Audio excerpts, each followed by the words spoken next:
Capricorn, hi! Welcome to Mystic Queen PH at ito ang inyong energy update for December 16 to 31, 2024. If you're interested in private readings, meron tayong link sa description at sa pinned comment. Paki-check nyo na lang information kung paano mag-book for a private reading.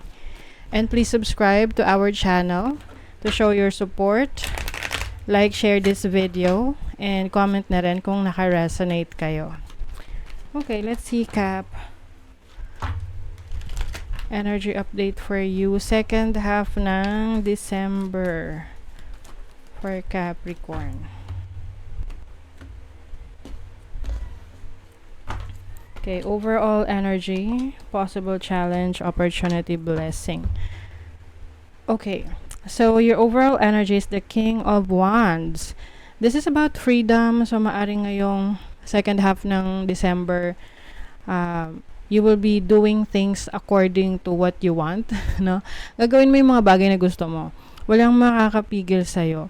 And some of you may mga travel opportunities, may mga pupuntahan kayong places na kung saan mas magiging excited kayo to be in that place. This can be pwedeng pagbabalik sa inyong hometown or sa mga places na kung saan may mga physical activities. Oo. Like, yung mga nakaka-excite na activities. Some of you naman, maaring meron kayong mga i-execute na mga plano ninyo na sisimulan nyo na ngayong December. Okay, what is the King of Wands? Oh, the Death card, oh. Transformation. This is change. Something is ending and there's also a beginning. What is the Death card here? Seventh house. Oh, iba sa inyo relationships. You may be ending a relationship December 16 to 31. This can be romantic relationships, partnerships, business partnerships, friendships that you feel na you are no longer resonating with. Parang feeling mo it's no longer working for you. That's why you want freedom. And then your possible challenge, the King of Cups. So, pwede magkaroon ng challenging situation with a water sign, Cancer, Scorpio, Pisces. This may also create some drama, no? Yung tipong, lalo na kung, ayun nga, nagkakaroon ng transformation, ending sa relationships, maaring ma-involve kayo sa isang drama sa connections ninyo. What is the King of Cups? The Queen of Pentacles. This can also mean related sa finances, sa trabaho, someone na in authority sa buhay mo. Pwedeng magkaroon ng misunderstanding with your boss or someone na katrabaho mo or someone na ka-business partner mo. Can also be a romantic partner. Okay. Yung iba naman, pwedeng magkaroon ng challenges when it comes to how you handle your finances. Yung tipong nag-overspend ka, no, ng hindi mo pinag-iisipan. So, pay attention sa spending habits nyo ngayong second half ng December. Now, your opportunity is the Seven of Wands, which is about protection. So, you have the opportunity to protect yourself, protect your energies, set boundaries. The Chariot, yes. This is about going to the direction na gusto mo, na hindi ka magpapapigil sa iba, hindi mo hahayaang pakialaman ka ng ibang tao. You are going to do whatever you want. And I think this will bring you more success dahil you are fully in control of your plans, of your goals, of your dreams. So, Seven of Wands energy can also mean na you are avoiding people, no? Maaring meron ka iniiwasan or iiwasan ng mga tao na sa tingin mo it's only creating drama, restricting you, pinipigilan ka sa mga gusto mong gawin. Can be toxic situation as well. And yung iba sa inyo, kahit mag-isa lang kayo, no? You are going to be successful dahil nagagawa mo yung gusto mo. Walang nakikigulo sa mga plano mo. And then the Emperor is your blessing. This is a high-ranking official. So, maaring iba sa inyo, pwedeng kayo ay magkakaroon ng upgrade sa trabaho, sa career ninyo, sa business ninyo. You will assume a higher position, so pwedeng may promotion sa trabaho. And when it comes to your business, things are going to be fully in control of your life. What is the Emperor? Oh, the Three of Swords.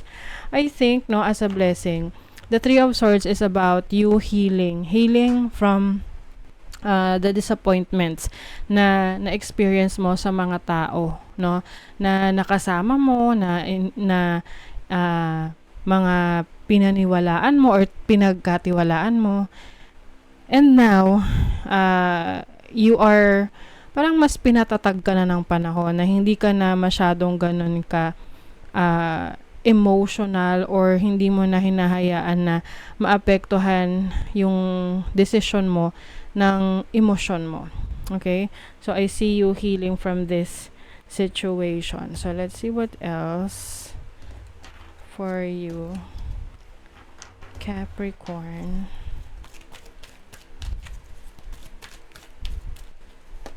You have co-create. So, you are maaaring merong collaboration with others. This can also mean you are looking up to someone na nagbibigay sa'yo ng inspiration, or someone na nagbibigay sa'yo ng advice, or para siyang mentor, teacher, no, na nagbibigay sa'yo ng iba pang mga knowledge and skills para mapabuti mo yung buhay mo, yung mga gusto mong ma-achieve. You also have breathe. So, yeah, I think mas pipiliin mo ngayon yung tahimik na buhay. You will do some activities related to meditation, yoga, or yung mga peaceful activities na kung saan nakakapag-relax ka, nagiging kalmado ka. Never-ending story. I feel like this never-ending story is something na tatapusin mo na. Anything na parang sa tingin mo nagiging cycle na sa buhay mo, na it's not bringing any good sa'yo, no? You are cutting that off. This can also mean yung mga unhealthy habits mo na alam mo na hindi na siya nagbibigay ng kabutihan sa iyong sitwasyon. So, some of you are cutting that from your life. Yung mga unhealthy habits, kahit na sa pera pa yan, or sa bisyo, or anything na sa tingin mo is no longer serving your highest good. It's like you are cleansing. No? So, sa money, career, finances, you have choices. So, merong mga options available para sa inyo. And pagdating rin sa pera, mas maingat na kayo sa pag-handle ng inyong kaperahan. You are working smart now. So, kumbaga, focus kayo sa basic needs ninyo. At yung mga issue, problema nyo sa pera, binibigyan nyo siya ng solusyon. And you are creating more options sa iyong career, sa business, sa finances mo. Sa relationship, you have the past life and memory. So, I think ngayong second half ng December, you might be connecting with people na nakasama mo in the past. Pwedeng romantic relationship, friendship, mga dati mo nakasama sa trabaho. Pwedeng you will have this reunion or get together, or pwede namang mas maaalala mo sila ngayong second half ng December. Pwedeng merong mahal sa buhay in the past na, let's say, namayapa na ire-reminisce mo, like your parents or whoever this person is. Okay? So, fair woman, dealings or relationship with woman with blonde, gray, or white hair. So, this can be a mature woman. Pwedeng ikaw to, or the person that you're dealing with. Meron ditong unsuccessful outcome to a problem. I feel like this is your relationship or connection with a feminine, no? Na, kumbaga, natapos na talaga, no? Of course, hindi yan para sa lahat, but I feel like this is your connection with someone na you feel like you have to cut this person off your life. And then, indecisiveness, allowing your life to ramble aimlessly. So, maaring may mga decision-making kang gagawin, especially in your career, no, or business, or finances, na may mga times na hindi mo alam kung anong pipiliin mo, lalo na pag marami kang choices. So, mas maganda dyan na mag-contemplate ka which one is best for you. Kasi hanggat hindi ka makapili, parang walang direksyon, no, yung pupuntahan mo. So, take yourself out on a date. So, ito yung mga times na you will have this recharge, no? Magre-recharge ka dahil focus ka lang sa sarili mo. Wala namang masama kung lalabas ka to watch a movie or go shopping or just go out with nature na ikaw lang mag-isa kasi maraming kang maiisip ng mga magagandang ideas at yun din yung isa sa magki-clear out ng nega energies around you. Okay, so that is your reading, Capricorn. Thank you so much. Bye.